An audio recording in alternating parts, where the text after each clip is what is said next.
This is Wycombe Sound. Antigoni, welcome to New Music Monday. How are you?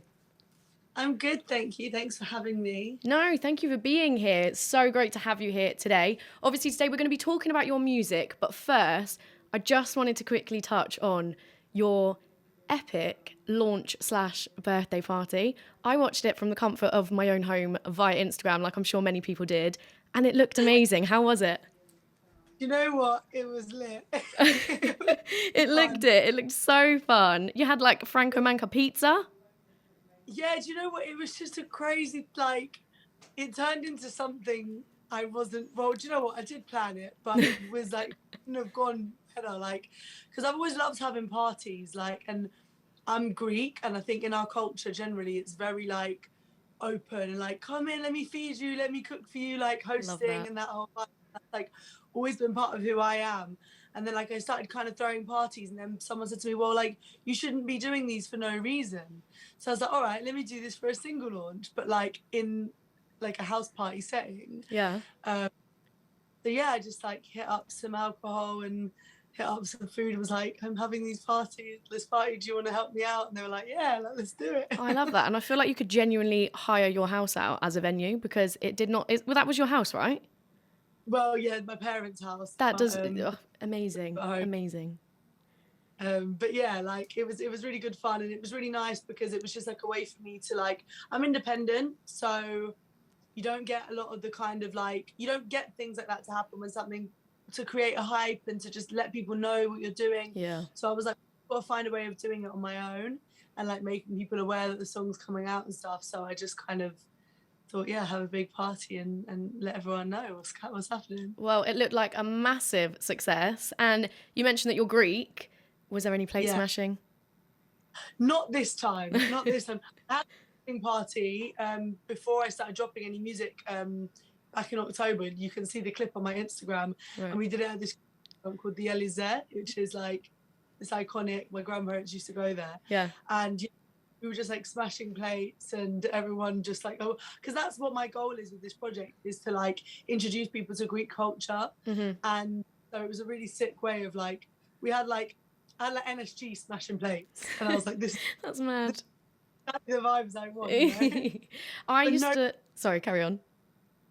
No plates smashing in the house. No. Well, it might have been a bit of a health and safety issue because I feel like it was packed, the party, wasn't it? Yeah, it was rammed. It was rammed. I used to actually go to Greece every year on holiday, and now I think about it, I have never smashed a plate in my life. So you're going to have to tell me the hot spots where I can go and smash some plates. We're going to have to do it. We'll do it. We'll make it happen. Whereabouts in Greece? I used to go to Rhodes, Pefkos in Rhodes.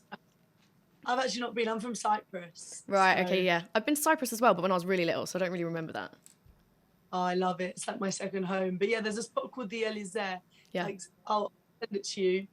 And it's in central London, and on a Friday, Saturday night, it's just a live Greek band, and everyone's smashing loads of plates, and it's a vibe.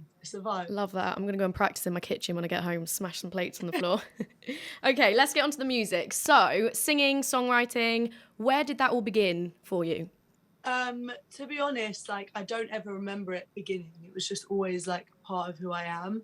Ever since I was a little girl, it was just, I just knew I was going to be a singer, and I was writing songs from when I was a kid.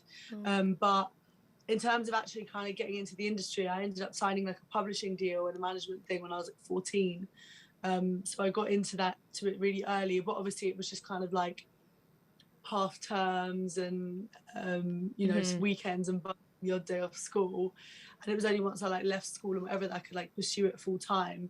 And yeah, it's just been a bit of a journey, really. I mean, in terms of songwriting, it's just I love storytelling, and I love being able to pick on normal little day-to-day things or things that happen to me or my friends and put it into a song. So it's always something that I've been passionate about. And then yeah, I ended up signing a deal with Island Records back in 2018, I think. And it was just a kind of typical story of the person who signed me left the label. So I kind of was left without a champion in the building, I guess. But it was all good. Got out that deal, got the rest of my advance, and that's how I was able to kind of self-fund for a while and do this kind of indie thing. And now I'm trying to blow up. Amazing. I feel like it's happening. It's going to happen. I'm actually one for putting things out into the universe, so I feel like we need to do that now. If you could pick one Exactly. person, who would your dream collaboration be? I have two. My two Okay, top, go for it. John Mayer Yeah. and J. Cole. Love that. Okay, we're putting it out there. That is going to happen, Antigoni. And when you do those collaborations, you need to invite me to those launch parties, yeah? Done. We've got an EP. I'm going to probably do another one for the EP launch, so I'll definitely let you know. Oh, please do. That would be amazing. So you've kind of always known that this is what you wanted to do. But for people that maybe want to break into the music scene and they're not really sure how to go about it, what advice would you give to them? I would just say, in terms of like songwriting and stuff, just write. First of all, like just finish songs, because there's like a thing where like you start something and then not finishing it. I realized once I actually forced myself to finish songs, that's when my songwriting kind of developed more, because even if they weren't always good, at least it's like you're kind of doing that. Yeah. But in terms of getting into the industry, I think it's just about like not being shy, and like putting yourself out there and networking. I mean, and it can be kind of intimidating, but I just, especially in the last year since lockdown happened, and like I also came out of a really long relationship, and I felt like, right, I'm just doing everything and I'm going everywhere. And it was like, everywhere I go, if there's somebody that I'm like, oh, I know their music, or they do this, or that this is a songwriter, like just go over and introduce yourself and just be like, hey, this is me. And then, you know, get an email, send an email. More time you get ignored. But like, like an example, I reached out to a guy from Spotify ages ago who was Greek, and because my project is like Greek influence, I was like, hey, this is what I'm doing, and he's like kind of didn't really respond, but then literally hit me up like just after my release, hey, like seen what you're doing, we've added it to a couple of playlists. And I was like, so you never know, it's just like you've got to put yourself out there and just try and loads of emails, and don't wait for responses, and just network, and just just believe in your source. I love that. And I think you're so right about the lockdown thing. I feel like lockdown for some people is either a really bad time or a time that just taught us life's too short. You just got to go for it. Whatever you want, you just got to go out and grab it. Definitely. I mean, I was actually just talking about this with my sister today, and the first lockdown in particular, I really don't have any resentment for it. It was a really like, I spent loads of time with my family, and I think it recentered, and like I found my during the COVID period, from when like the second one, when they started allowing you to go to work, so studios were opening and stuff, like that's the when I like found these songs, or maybe just before it started developing, but it was like almost like a reset time. So I'm actually not mad at it. No, now. I loved it. I thrived in lockdown. I thought it was great. No more. No more. We don't want any more. Gosh, we don't want to put that into the universe. No. Okay. I won't do it. I have something for you, which I think you're going to like. For our listeners, can you please just tell everybody what I'm holding up? You're holding a very, very beautiful red flag. A red flag made by myself, may I add. And what is the significance of the red flag, Antigoni? Wow, I just dropped a new single called Red Flag. Yes, you did. That's an upcoming project, and I'm excited about it. It's kind of a bit of a toxic song.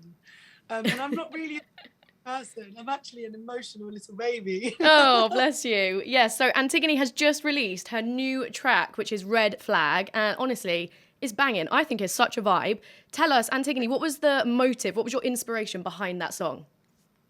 So this time last year, pretty much, I had just like come out of a really long relationship. And I got to a point where I was like, right, I want to start dating and figuring that out, because I was with someone since I was 15. So I was like, I've never dated as an adult. I've never like done that. But I was like, my focus is music and like my career, and just that's where my head is. But at the same time, I do want to date and whatever, but I don't want to like get into anything serious anytime soon. And like, I want to just focus on being on my own. And one of my best friends was like, yeah, but you never know, like you could just meet somebody and just like fall in love, and they're your person, then you end up back in another relationship. So I was like, no way, like I'm not doing it, I refuse. So we were like, well, how do we avoid that happening? Like, how do we stop that happening? So we came up like the idea that I would only date guys with red flags in order to like, avoid catching feelings and ending up in a relationship. So then I went to the studio with two of my favorite people, a guy called Malali and a producer called Trey Kwa. And we just I like kind of told them the concept, and then we wrote Red Flag. And I think I've accidentally, you know what you're saying about putting things into the universe? Yeah. I think it's a thing. Because it's like every track now is like just a big red flag. You asked for it, Antigoni. That's what you're going to get now. Yeah, for what for. I don't know whether that's genius of you or a little bit mad. I think, though, I think a bit of both. And then bit of also both. a bit open. Like, okay, some green flags are fine now. Okay, so you're lowering the barrier then. No, do you know what it was? It was an interesting experiment, but what it taught me was that it doesn't stop you catching feelings or getting hurt. It does stop you getting to a relationship. So Yeah. there's one part. Yeah. It's stressful, but gave me loads of song inspo and loads of like new ideas, so it's all good. Good. I mean, any guy that potentially watches this that has dated you recently is now going to be panicking that they're just riddled with red flags. Sorry, that sounds like a them problem. Yeah, I agree. That's a them problem, not an us problem. Okay, before I let you go, I've got a game to play involving the red flag. So, Again. I have been asking people on Instagram to send in their red flag stories. As I Okay. feel like you're a little bit of a red flag expert, I want you to give us your opinion and say whether it is a red flag or whether you think, no, we can overlook that. That's not that bad. Make sense? Okay, let's. Right, okay. Let me read you some of the scenarios. I've got 5 scenarios for you. So, first one, I'm going to read them as if it's me, but these are not my scenarios. On a first date to Nando's, my date asked the waitress if we could move from a table of 2 to a table of 4 so they could sit right next to me. Antigone, is that a red flag or do you think that could be kind of cute? I think it's kind of cute, but it all depends on if you're feeling the person. Yeah, exactly. Then you're going to be like, yeah, babes, come sit next to me. Like, I like that. Like, if I'm feeling somebody, I actually would like to sit next to them. But then if you're not, maybe the red flag here is that you're not feeling him that much. Because if you didn't like that, you didn't want to sit next to him, you're probably getting ick signs. Ick feelings, yeah. I agree. There's a red flag, but it's not necessarily him. Okay, right. So it depends on the person. Next one, are you ready? I went on a date to a trampoline park. They tried to impress me by doing a flip, but kneed themselves in the face, ouch, and got a nosebleed. Is that a red flag, or do they deserve a second chance? That's not a red flag. It might be a bit of an ick, but it's not a red flag. It's not like something like oh, that's a sign that they're going to be this kind of person. Yeah, Do you know it's what I mean? it's not a deal breaker, is it? Bless them. Do you know what I mean? I think that's kind of cute. If you're feeling them. Well, give him a second chance, I think. Okay, number 3. I was seeing a guy who asked if he could rap for me. This is for you because you're a musician. I was seeing a guy who asked if he could rap for me. I said no, but he proceeded to rap anyway and then started to include my name in the song. Red flag, or could it be the next Eminem? What do you think? No, he's got to go. No rapping for you? Oh, I'm cringing at the thought. Yeah, I think I would cringe at the thought, especially as you've said no, and then they've just gone and done it anyway.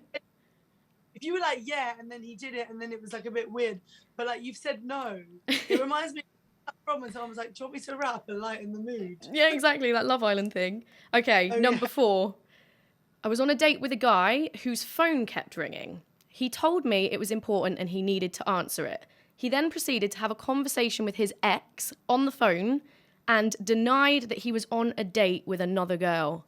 Red flag, or was it unfortunate timing for him, that phone call? No, that's the reddest flag ever. He's still in love with his ex. That's a red flag, and can I tell you, that story actually belongs to me. That happened to me. Nah. I know. I really hope you do it again. Oh my God, he was like, oh, should we go and get cocktails after? Because we were like having ice cream somewhere. I was like, no, you can drop me home now.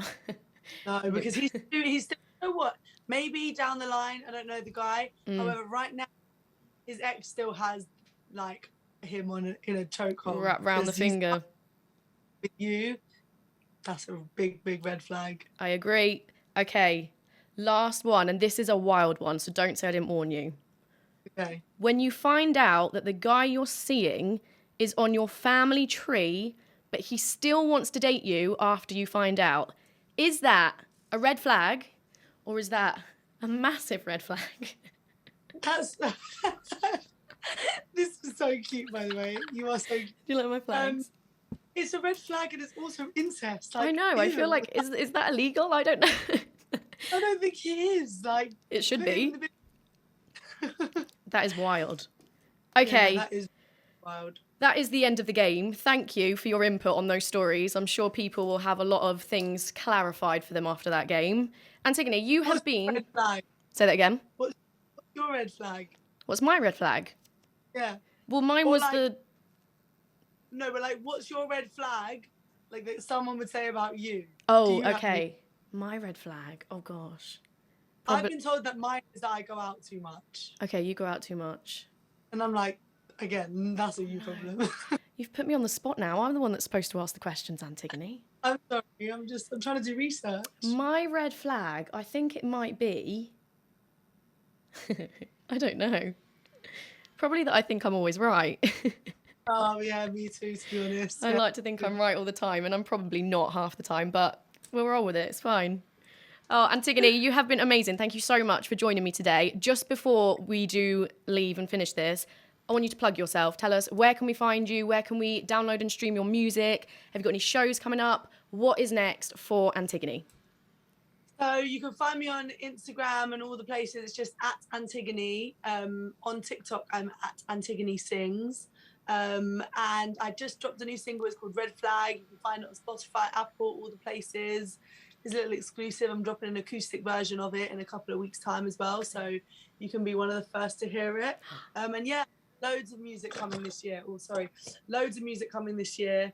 So yeah, just keep an eye out and you can be the first to know. No shows yet, but hopefully soon, Well, when there is a show, we'll be there. Thank you so much. Antigone, everybody. Hold up.